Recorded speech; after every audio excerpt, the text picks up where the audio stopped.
coffee. I see. You can dump that. Let's see. What did you decide to give us today? I'm going to do a piece from The Last Days of Judas Iscariot. Okay. And then I'm going to do a piece from a play called Lutz. Which one? Lutz. Okay. And I'll start with Judas.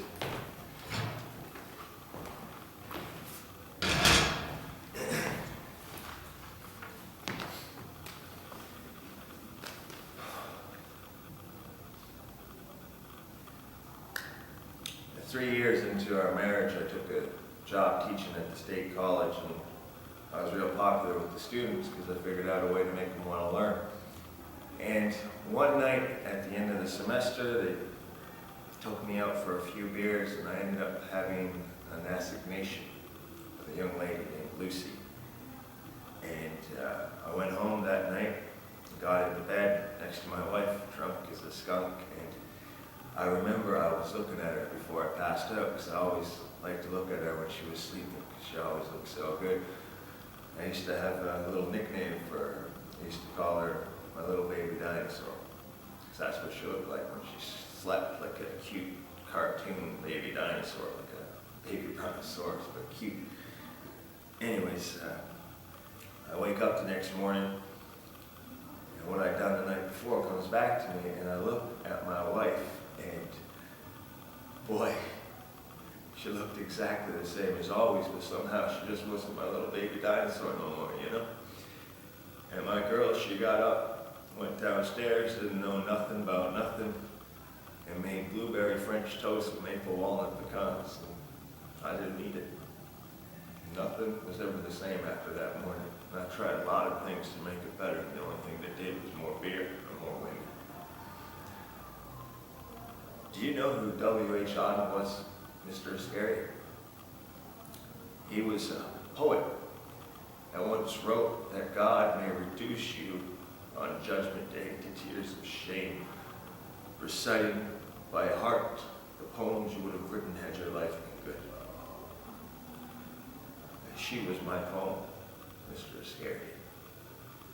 You cashed in silver, but me, I threw away gold. That's a fact. That's a natural fact.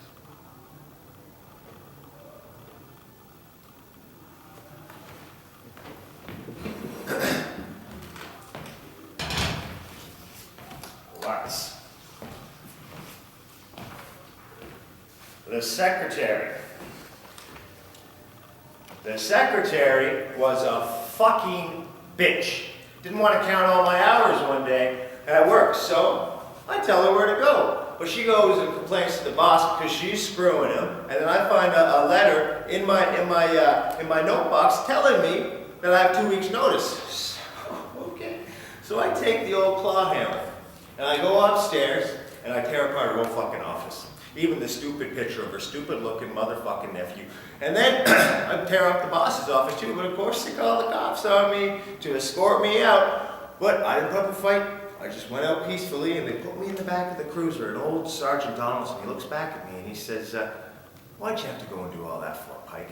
And I said, it's not right, the whole situation. Here she is, sleeping with the boss, even though he has a wife and 3 kids at home, and yet she's telling me she can't bend the rules to put however many hours are on my paycheck because I forgot to punch in one morning. And he says, okay, well look, you didn't hurt anyone, but you're going to have to pay for the damages. Damages?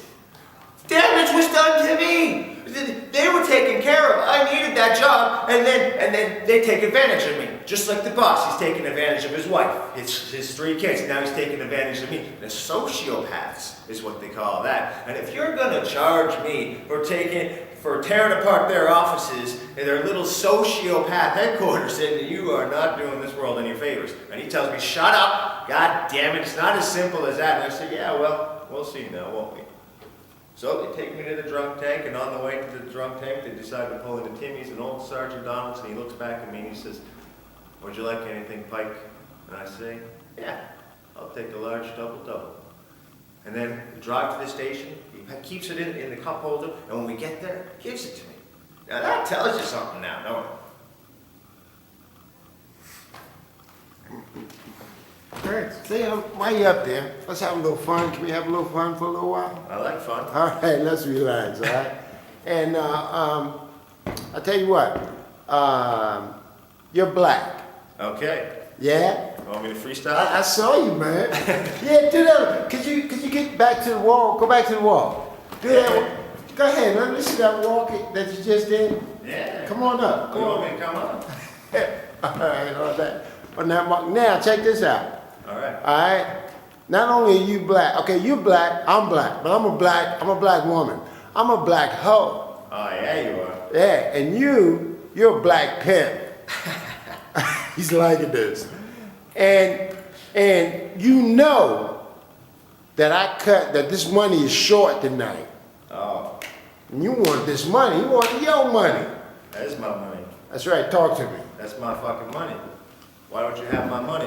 What do? When I'm there and you need your bills paid for, you need your medicine, you need your pills, you need your tampons. Is she a bitch? You fucking bitch! You goddamn right you a fucking bitch! Now where's my motherfucking money?